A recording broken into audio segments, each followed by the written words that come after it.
Bebe uzi ibintu byambayeho. Nibiki se mukunzi? Nanyweye sanze nzi ngo ndi kunywa juice ya pomme sha. Ubu nkora iki? Ngwino ngeze mu mujyi.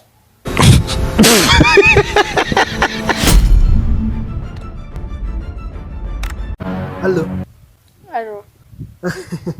Bebe umeze utese?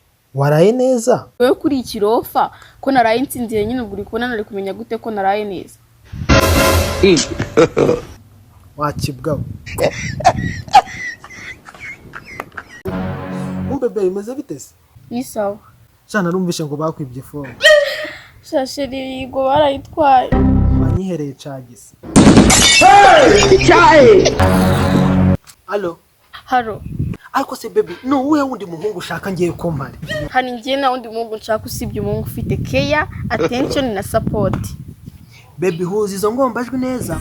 Banze usobanukirwe. Bebe umeze bitese? Ni sawa. Shana narumvishe ngo bakwibye phone. Shasheri go barayitwaye. Banyihereye cagise.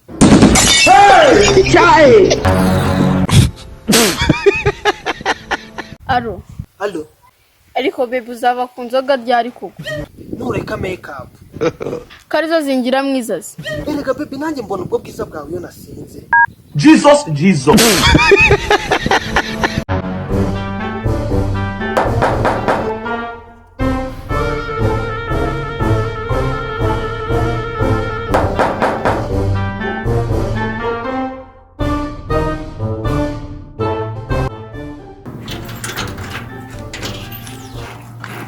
Mukomeye mabujamba nati mabujya ariko mwazaguza imbwa ko Tugura indi mbwa gute se kandi uhari. Urashize none. Data. Komisiyone uriya ko nakubona. oya mabujya ndaje nuko ngiye kuhagera. Ese ubundi yaje ushaka inzu imeze gute? Ngiye inzu nshaka no yabari no ndashaka inzu irimo dushe na toilette mu nzu. Mbega wowe ikintu wumva ushaka tuntu kwituma mu nzu gusa. Allo. Rozi umeze ute? Ni sawa. Ariko Rozi reka mubwiza ukuri. Nubwo twatandukanye ariko nuko uracyafite umwanya mu mutima wanjye. Umwanya agenda guterema insina.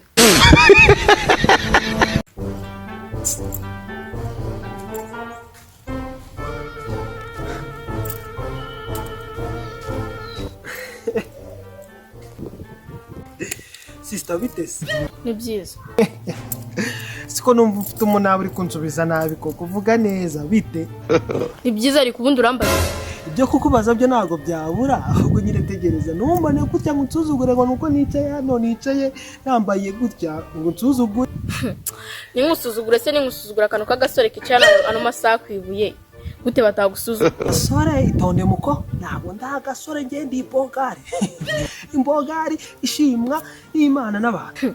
Ubigize intambara se agasore ngwari kuko zampadwa. Umva ariko muko basi tubyoroshye. Warubizi se ko ndi boss w'iki gipangu n'ubwo nicaye hano. Nibyo se ko kutabeshye.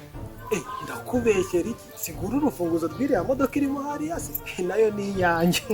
Sigiko nanjye. Oya, nira modoka se nayo ni yawe. Ni yanjye ariko mu nzu. Ariko abakobwa muransetsa we. Urumva ukuntu nari mbikubwiye ngo ibi byose ni ibyanjye ukahita unshingaho. Mbere se kutaza kuvuga gutyo uvuga neza ara. Ariko abakobwa murasetsa we. Toka wanshinze. Ariko wareka tukaganira. Oya toka. Ariko nyine Wanshinze ni ibyanjye ariko ntabwo twanabisangira batabi. Toka. sheri kinguru. Urinde. Ni ikintu ukunda cyane cyambere ku isi. Oya ntibishoboka none se icupa riravuga. Alo, sheri umwana frigira mugwiriye. Ayiwe byeri zanjye. Rebera ko zitamenetse nyabu.